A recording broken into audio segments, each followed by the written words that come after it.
Hi, Bailey Jordan, Technical Agronomist for Southeast Kansas, Southwest Missouri, and Oklahoma.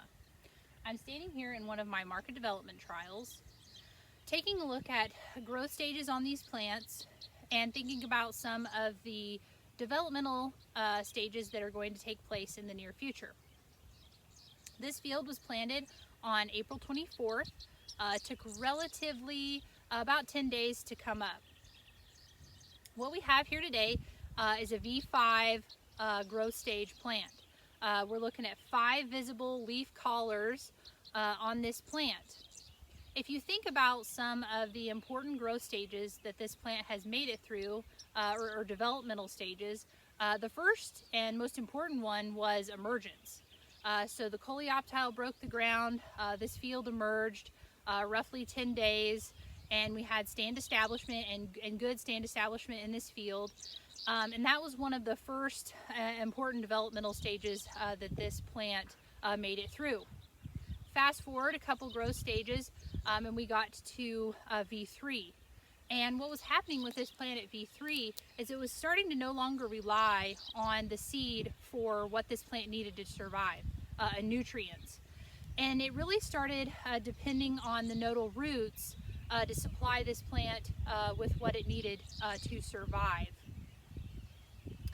And as we look forward, this being a V5 stage plant, the next important growth stage we're looking to is between V6 and V10, and a lot of things are happening for these plants at that time. So if you think about kernel rows are being determined sometime between V6 and V10, and rapid uptake of nutrients. The stalk is really elongating and this plant will really increase in height. And one of the other important things that's happening is the growing point is going to be above the ground.